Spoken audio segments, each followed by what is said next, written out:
नमस्कार दोस्तों, voice with Kushwaha channel पर आपका स्वागत है। और आज की कहानी है दुविधा। रागिनी को कुछ समझ नहीं आ रहा था। जाने वाला तो चला गया था, लेकिन उसकी आखिरी इच्छा रागिनी को जिंदा लाश बनाने पर तुली हुई थी। फिर एक दिन सुबह से यह चौथा फोन था। फोन उठाने का बिल्कुल मन नहीं था, पर माँ समझने को तैयार ही नहीं थी। फोन की घंटियां उसके दिमाग पर हथौड़ों की तरह पड़ रही थी। आखिरकार रागिनी ने फोन उठा ही लिया। हेलो, हाँ माँ बोलो। बोलना क्या है, घर में सभी तुम्हारे जवाब का इंतजार कर रहे हैं। तुम किसी की बात का जवाब क्यों नहीं देती? माँ, इतना आसान नहीं है यह सब, मुझे सोचने का मौका तो दो, रागिनी ने बुझी आवाज में कहा। सोचना क्या है इसमें, तुम्हारी बहन की आखिरी इच्छा थी। क्या बिल्कुल भी दया नहीं आती तुम्हें? उन बच्चों के मासूम चेहरे को तो देखो। माँ समझती हूँ, पर क्या, वह सिर्फ तुम्हारी बहन नहीं थी। माँ की तरह पाला था उसने तुम्हें।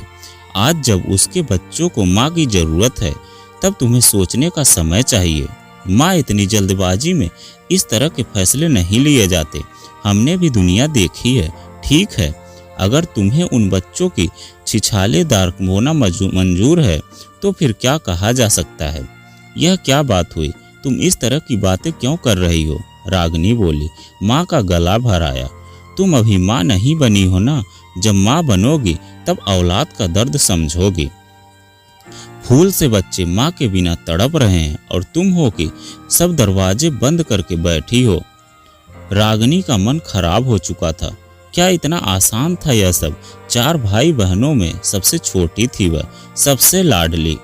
पर जिंदगी उसे इतने कड़वे और मुश्किल मोड़ पर ला कर खड़ा कर देगी, उसने सोचा नहीं था।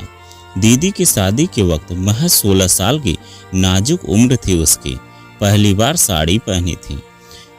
कितना जोश था। जीजा जी के जूते चुराएगी, 20,000 से 1 रुपए कम नहीं लेगी, उन्हें खूब तंग करेगी। जीजा जी उसकी हर शरारत पर मुस्कुरा कर रह जाते। वे सिर्फ उसकी बहन के पति ही नहीं, रागिनी की हर बात के हमराज, समझदार और सुलझे हुए इंसान थे। रागिनी बहुत सारी ऐसी बातें जो दीदी को नहीं बताती थी, जीजा जी से डिस्कस करती थी। जीजा जी के बढ़ावा देने पर ही रागिनी ने सिविल सर्विसेज की तैयारी करनी शुरू की थी। नहीं तो माँ के आगे तो वह भी दीदी की तरह मजबूर हो जाती, और आज वह भी दीदी की तरह किसी की घर गृहस्थी देख रही होती। दीदी पढ़ने में बहुत अच्छी थी, पर बाबा की आखिरी इच्छा का मान रखने के लिए दीदी बलि का बकरा बनकर रह गई, और अचार, मुरब्बे व नए नए पकवानों के अलावा आगे कुछ भी न सोच सकी। याद है उसे आज भी वह दिन, जब दीदी की किसी गंभीर बीमारी की रिपोर्ट आई थी। घर में कोहराम मच गया था। माँ का रो रो कर बुरा हाल था, और दीदी दीवार का कोना पकड़े हुए बुत बनी बैठी थी। रागिनी को समझ में नहीं आ रहा था किस किस को संभाले और क्या समझाए। समझते सभी थे, पर एक दूसरे को झूठी दिलासा देते रहे। महेश जी, जीजा जी का चेहरा अचानक से बूढ़ा लगने लगा था। अपनी जीवन संगिनी की यह हालत उनसे बर्दाश्त नहीं हो रही थी। कितने सुखी थे वो। जीजा जी ने दीदी को बचाने के लिए हर मुमकिन कोशिश की।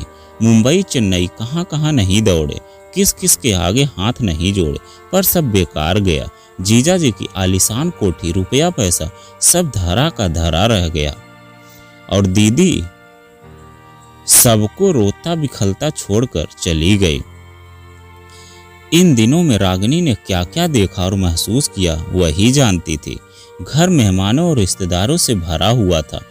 नन्ही माँ के लिए बिखलते बिखलते रागिनी के गोद में ही सो गई। दीदी की चचिया सास कनखियों से रागिनी को बार बार घूर रही थी। बेटा, तुम कौन हो? बहुत बार देखा सा चेहरा लग रहा है। रागिनी ने गरिमा की तरह इशारा करके कहा, मैं इसकी मौसी हूँ। चाची के चेहरे पर एक रहस्यमयी मुस्कान आ गई। उन्होंने सोती हुई गरिमा के सिर पर हाथ फेरते हुए अजीब ढंग से कहा, हाँ भाई, गरिमा के लिए तुम मासी हो, पर अब तो तुम ही इसकी माँ। रागिनी गुस्से से तिलमिला गई। चाची के शब्द गले में अटक गए। रागिनी गरिमा को लेकर कमरे में चली गई। यह पहली बार नहीं था। इन 13 दिनों में हर आने वालों की निगाहें में उससे यही सवाल तैरते देखा था। कितना रोई थी वह उस दिन। धीरे धीरे सारे मेहमान चले गए। रागिनी का सामान पैक कर रही थी, तभी गरिमा और ऋतिक ने आकर चौंका दिया। मौसी, आप जा रही हैं? हाँ बेटा, मेरी छुट्टियां खत्म हो गई है, ऑफिस भी जाना है ना। तुम उदास क्यों हो? हम रोज वीडियो कॉल से बात करेंगे। अपना होमवर्क रोज करना। बच्चे चुपचाप सुनते रहे। दीदी के बच्चे बहुत समझदार और आत्मनिर्भर थे, पर फिर भी बच्चे ही थे। बच्चे रागिनी को छोड़कर चले गए, तभी माँ कमरे में आई। रागिनी, सामान पैक हो गया? हाँ माँ, ऑफिस से बार बार फोन आ रहा है। आप लोग कब निकल रहे हो? तुम्हारे पापा और भैया कल सुबह निकलेंगे, मैं अभी कुछ दिन यहीं रहूंगी। रागिनी सिर झुकाए माँ की बात सुनती रही। रागिनी, तुझसे एक बात कहनी थी। हाँ बोलो माँ, सुन रही हूँ। माँ बोली, रागिनी तुमसे कुछ भी छिपा नहीं। तुम्हारी दीदी के जाने के बाद हमारी जिम्मेदारी और भी बढ़ गई है। तुम्हारी दीदी ने मरने से पहले मुझसे एक वादा लिया था। वह चाहती थी कि उसके मरने के बाद तुम उसके बच्चों की जिम्मेदारी संभालो। तुम महेश जी से शादी कर लो। रागिनी छटपटा कर रह गई। माँ, तुम ऐसा सोच भी कैसे सकती हो? जीजा जी के साथ मेरी शादी? रागिनी, समझने की कोशिश करो, आखिर तुम्हारी भी शादी करनी ही है। देखा वाला परिवार है, बच्चों को माँ मिल जाएगी। वैसे भी एक लड़की को क्या चाहिए? आलीशान घर, नौकर चाकर, रुपया पैसा। तुम्हारे पापा की भी यही इच्छा है। रागिनी हैरानी से माँ को देखती रह गई। तुमने जीजा से एक बार पूछा है? पूछना क्या है, उनके माता पिता तो है नहीं। चाचा चाची से बात हो गई है, उन्हें भी यह रिश्ता मंजूर है। रिश्ता? रागिनी को सारा मामला समझ में आ गया। माँ, मैं तुमसे इस बात की उम्मीद नहीं कर रही थी। माँ का चेहरा गंभीर हो गया। हो सकता है आज तुम्हें मेरी बातें अच्छी न लगे, पर तुम्हारी दीदी के जाने के बाद महेश जी और उनके बच्चों की जिम्मेदारी भी मुझ पर है। तुम सोच विचार कर जल्द मुझे जवाब दे दो। कहते हैं मरने वाले की अंतिम इच्छा न पूरी की जाए तो उसे कभी शांति नहीं मिलती। आखिरी वाक्य कहते वक्त माँ ने रागिनी को अजीब सी निगाहों से देखा। पता नहीं उन निगाहों में ऐसा क्या था। वह उन आंखों में तैर रहे हजारों सवाल के तीर झेल नहीं पाई और मुंह घुमा लिया। एक हफ्ते में माँ ने 50 बार फोन कर दिया था। हर बार एक ही सवाल और रागिनी एक ही जवाब देती। माँ, मुझे सोचने का वक्त दो। रागिनी हर बार एक ही बात पर आकर अटक जाती। सबको दीदी की आखिरी इच्छा की पड़ी है, पर किसी ने एक बार, हाँ सिर्फ एक बार उससे पूछा कि उसकी इच्छा क्या है। रविवार की रात थी। इन दिनों रागिनी बहुत बिजी रही। हाथ में कॉफी का मग लिए वह छत पर आ गई। कितने दिनों बाद वह छत पर सुकून के चंद पलों की तलाश में आकर बैठी थी। आसमान में चांद बादलों से लुका छिपी कर रहे थे। वह सोचने लगी कि बादलों और तारों के बीच रहकर भी चांद कितना अकेला है। वह भी तो आज कितनी अकेली थी। कोई उसे समझने को तैयार नहीं। किसी ने एक बार भी उसके बारे में नहीं सोचा। सब अपनी अपनी जिम्मेदारियों से छुटकारा पाना चाहते हैं, और वह सिर्फ आखिर क्या चाहती है? रागिनी की आंखों के सामने जीजा जी का थका हुआ चेहरा, गरिमा और ऋतिक का मासूम चेहरा, तो कभी माँ का गंभीर चेहरा उभर कर आ जाता। रागिनी ने आंखें मूंद ली। आखिर एक लड़की को क्या चाहिए अपनी जिंदगी से? एक खुशहाल परिवार, रुपया पैसा, घर, बस क्या यही चाहिए था उसे? आज अगर वह माँ की बात मानकर शादी कर ले तो इस रिश्ते में उसे क्या मिलेगा? दीदी की परछाई होने का दर्जा, दूसरी पत्नी, दूसरी माँ। रागिनी मन ही मन मुस्कुराने लगी। दूसरी माँ नहीं, सौतेली माँ। बड़ी बहन ज्यादा सुंदर थी। महेश की निगाहें हर चीज, हर रंग, हर त्योहार, हर खुशबू और हर स्वाद में दीदी को ही ढूंढेंगी। तिनका तिनका जोड़कर अरमानों से सजाए हुए दीदी के उस घर में एक फूलदान सजाने में भी रागिनी के हाथ कांपेंगे।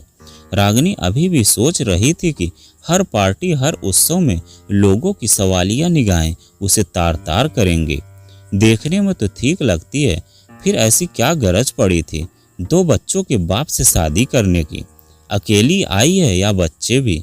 घूमने से पहले 50 बार सोचना होगा कि न जाने लोग क्या कहे। घर गृहस्थी संभालनी चाहिए, पर यह तो हनीमून के मूड में है।